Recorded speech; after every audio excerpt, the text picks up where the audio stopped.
For some travelers, paradise holds unseen dangers. In these tragic cases, what began as an ordinary trip ended in unthinkable disaster, proving that even in the most beautiful places, fate can take a sudden and devastating turn. Join us and find out how vacations that were meant to be escapes turned into nightmares. The day had promised to be one of excitement and adventure, but what should have been a thrilling surf session on Western Australia's south coast turned into an unspeakable tragedy. It was a day that would forever change the lives of those who witnessed it, especially of those who watched helplessly as the unimaginable unfolded before their eyes.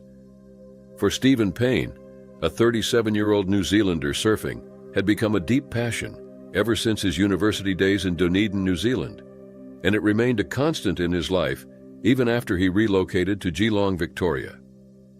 He was a well-respected sales and marketing director, a dedicated volunteer firefighter, and an adventurous soul who thrived on travel and outdoor pursuits. Those who knew him best described him as a gentle giant, tall, strong, yet kind and laid back, with an unwavering loyalty to his family, friends, and his beloved dog, Poppy.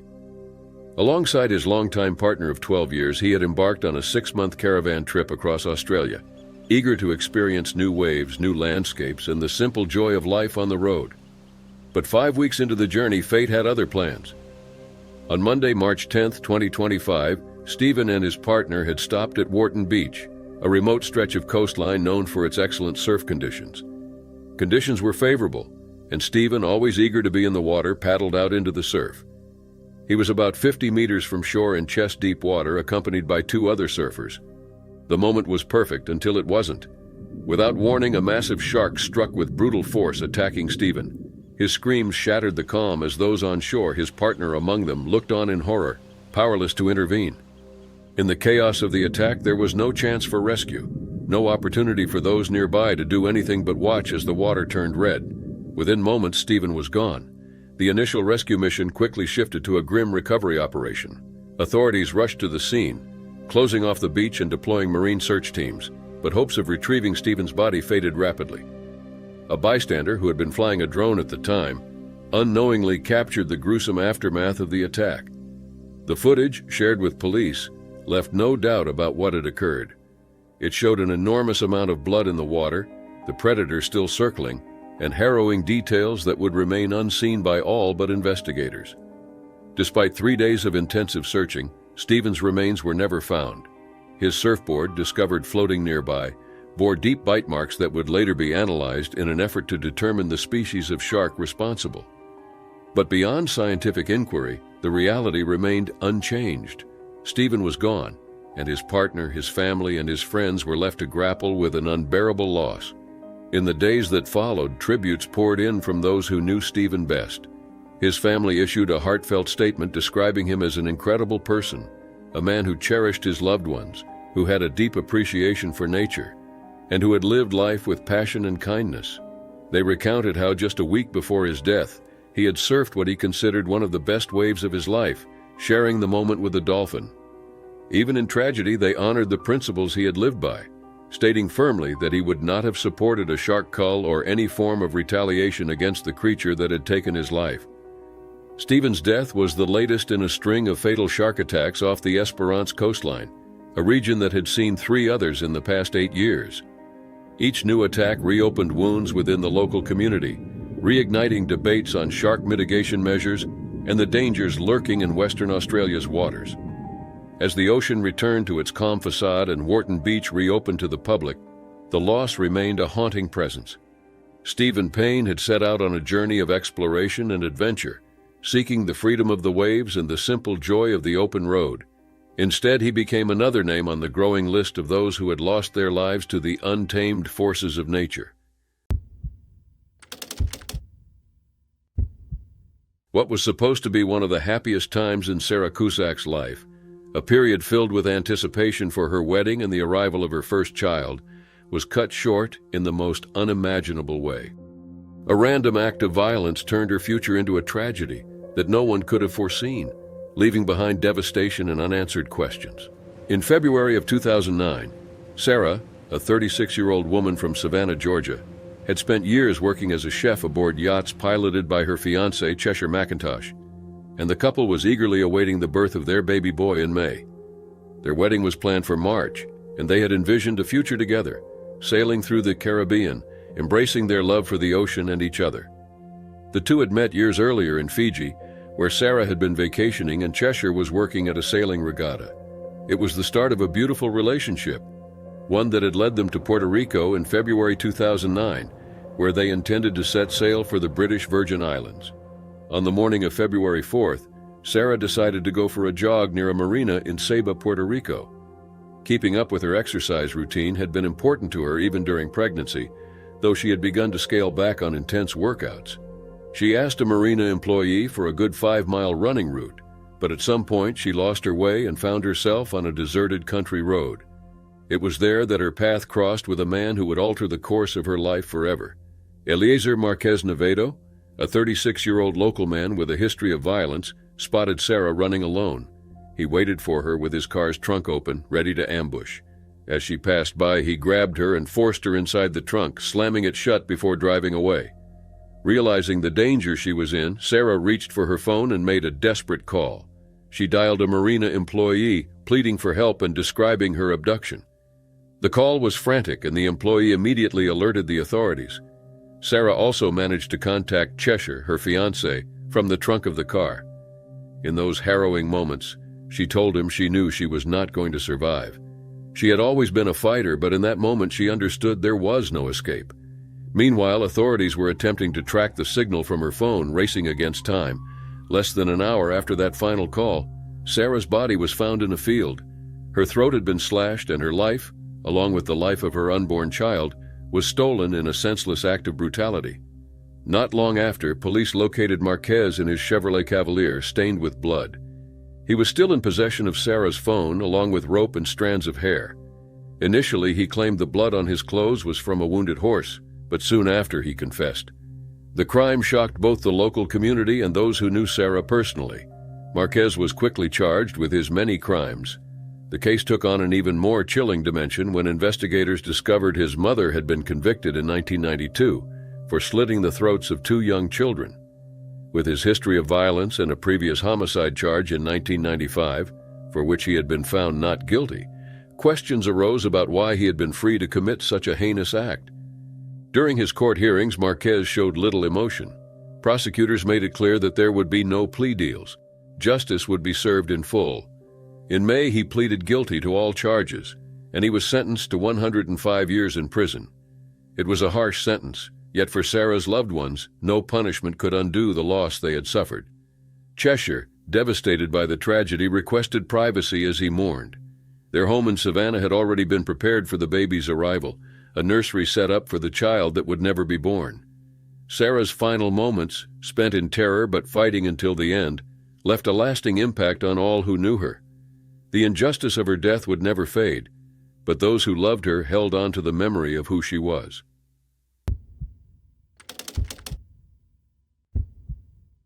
Uranus Vanegas Peña was enjoying a vacation with her family in the serene waters of Haines Cay, a picturesque spot off the Colombian island of San Andres. The warm Caribbean sun reflected off the waves as she swam, unaware of the danger approaching.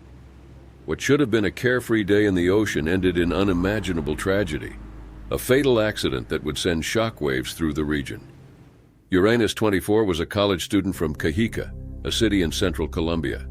Bright and ambitious, she had traveled to San Andres for a getaway with her loved ones, embracing the chance to relax and enjoy the island. She was known for her adventurous spirit, a young woman with a promising future ahead of her. The vacation was meant to be a break from her studies, a time to unwind and create cherished memories with her family. But in a matter of moments, everything changed. On the afternoon of September 8, 2023, Uranus was swimming with her family in the shallow waters of Haines Cay. The area, known for its natural beauty, was popular among tourists seeking a peaceful escape. Uranus moved through the water. She had no reason to suspect that danger was lurking just beneath the surface. Without warning, a small motorboat approached, its engine cutting through the water. The boat's captain, unaware of Uranus's presence, continued forward. The vessel struck her with force, its propeller tearing into her body in an instant. The impact was catastrophic.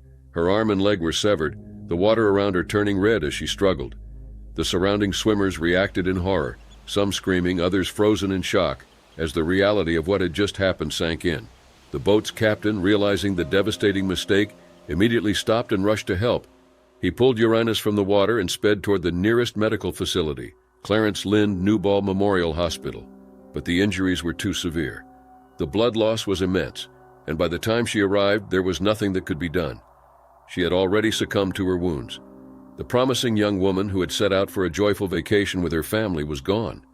The incident left the island community and the nation in mourning. Authorities launched an investigation, with the boat captain voluntarily turning himself in to cooperate with the proceedings. The San Andres governor, Everett Hawkins, expressed his sorrow over the tragedy and acknowledged the urgent need for stricter safety regulations. The accident was not an isolated case. Similar fatal incidents had occurred in the past. The governor called for immediate action to prevent further loss of life, proposing restrictions on boats in swimming areas. He urged lawmakers to prioritize safety over commercial interests, emphasizing that the island's reputation as a tourist destination meant little if basic precautions were not enforced. As Uranus's family prepared for her funeral, they were left to grapple with the devastating loss of a daughter, a sister, a beloved young woman whose life had been cut short in a senseless accident. The icy landscapes of Iceland have long drawn adventurers seeking to witness nature's frozen beauty up close. On a seemingly ordinary afternoon on August 26, 2024, a group of tourists set out to explore an ice cave beneath the Breiðamerkurjökull glacier, unaware that their journey would end in catastrophe. An American man, whose name has not been released, was visiting Iceland with his girlfriend. Both were American citizens and had likely come to experience the country's famed glacial wonders, where layers of ancient ice create stunning formations that draw thousands of tourists each year. They had joined a guided tour along with a group of 21 others, representing multiple nationalities, to explore the breathtaking ice caves that form seasonally beneath the glacier. These caves, often unstable, are accessed only through organized tours led by experienced guides trained to assess the risks. That Sunday afternoon, the group made their way into the ice cave, surrounded by the deep blue walls sculpted over centuries. But beneath the surface of this beauty lay an unseen danger. Shortly before 3 p.m. local time, as the tourists stood in a ravine between cave openings, disaster struck. Without warning, a section of the ice wall gave way, collapsing in a thunderous crash. The massive chunks of ice buried multiple people, including the American couple, as the rest of the group scrambled to safety. Panic erupted in the moments following the collapse. Witnesses described the terrifying sound and the rush of tour guides as they attempted to assess the situation. Calls for emergency assistance were made immediately, triggering a large-scale rescue operation. Within hours, over 200 responders were on site, working tirelessly to clear the fallen ice. The location's remoteness and the glacier's rugged terrain made it nearly impossible to bring in heavy machinery, forcing rescuers to break through the ice by hand, using chainsaws and shovels. Every moment was critical, as they feared additional collapses could occur. After relentless efforts, the rescue teams located the American couple trapped beneath the debris. The man had suffered fatal injuries and was pronounced dead at the scene. His partner, though injured, was still alive and was quickly airlifted to a hospital in Reykjavik. Her condition remains unknown. Initial reports suggested that 2 additional tourists were missing, prompting an urgent search that extended late into the night. However, as authorities reviewed the tour company's records, they discovered an error. Only 23 tourists had been on the tour, not 25 as first believed. Despite this revelation, rescuers continued working until all of the fallen ice was cleared, ensuring no one had been left behind. In the wake of the tragedy, questions arose about the safety of ice cave tours and the risks associated with glacier exploration. The Association of Icelandic Mountain Guides called for an investigation into the collapse and stricter regulations regarding ice cave excursions. Although these tours were typically conducted by experienced professionals, the unpredictable nature of glacial environments meant that even the most well-planned expeditions carried inherent dangers. Officials stressed that there had been no prior indications that conditions at Breiðamerkurjökull were unsafe that day.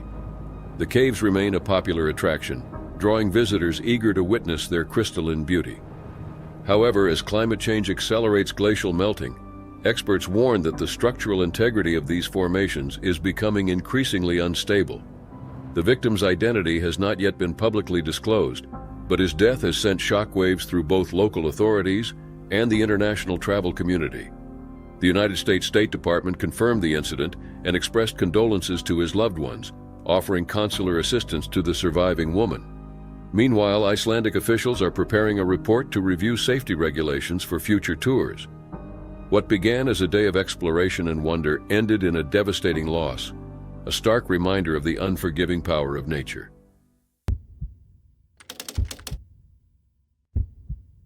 In 2024, Elizabeth McElmurray embarked on what was meant to be a meaningful journey with her mother, a voyage that was not just about travel, but about honoring a loved one. What began as a solemn yet hopeful trip soon took a devastating turn, one that would leave her family and fellow passengers in shock and grief. 48-year-old Elizabeth was a resident of Wakefield, Massachusetts, and worked as a manager at Circle K. She was known for her deep love of family and her nurturing nature, which extended not only to those closest to her, but also to animals. Born in Nashua, New Hampshire, she had always been a warm and compassionate person, someone who found beauty in life even during difficult times. She and her mother had set out on the Sky Princess, a cruise ship departing from Fort Lauderdale, Florida, on December 15th, embarking on an 8-day trip through the Caribbean. Their journey held special significance. They were traveling to Jamaica to scatter the ashes of her mother's late husband on his favorite beach. The voyage was meant to bring closure, a way for Elizabeth and her mother to say goodbye in a place filled with cherished memories. For nearly a week, the trip proceeded as planned. The Sky Princess sailed through the turquoise waters, stopping at destinations like Cozumel, Ocho Rios, and Georgetown. Elizabeth even shared a photo online of her and her mother smiling on their first day aboard, a moment that captured the excitement and anticipation of the days ahead. But as the ship neared the end of its journey and began its return to Fort Lauderdale, everything changed. On December 21st, just a day before the cruise was scheduled to dock, a shocking and tragic event unfolded. According to reports, Elizabeth attempted to jump overboard from one of the upper decks. However, instead of clearing the ship's structure, she plummeted downwards, striking a lifeboat deck approximately 10 stories below. The impact was severe, and passengers nearby witnessed the horrifying moment as it happened. Some later shared their accounts online, describing the scene as deeply disturbing. One passenger recounted how someone had briefly held onto Elizabeth's arm before she fell, but they were unable to save her. The ship's crew responded immediately. Emergency medical personnel rushed to the lower deck, desperately trying to stabilize her condition. Despite their efforts, Elizabeth could not be revived. Her death was announced later that day over the ship's intercom, a message that sent waves of grief and disbelief through those on board. The ship's captain addressed the tragedy with solemnity, acknowledging the distress the event had caused and informing passengers that grief counseling services were available. Authorities, both local and federal, launched an investigation into the incident, though no definitive conclusions have been publicly released. Princess Cruises issued a statement expressing their condolences, confirming that Elizabeth had attempted to go overboard and had instead fallen to the lower deck. They assured that they were cooperating fully with investigators to understand the circumstances surrounding her death. Elizabeth's mother, overwhelmed with grief, posted a message thanking the ship's crew for their kindness and support during such an unimaginable ordeal. Elizabeth's younger brother and sister also paid tribute, remembering her as a woman who deeply loved her family and who shared a special bond with animals. Her sister urged others to cherish their loved ones, to find beauty in life even in moments of hardship, and to always express love before it's too late. The tragedy of Elizabeth's death was compounded by the mystery surrounding her final moments. While the cruise line confirmed that she had attempted to go overboard, there were no clear answers as to why. Those who knew her could only struggle to make sense of the loss, holding on to the memories of the woman who had meant so much to them. Elizabeth's death was one of several man-overboard incidents reported in 2024. But for those who knew her, it was not just another statistic. It was an unfathomable loss.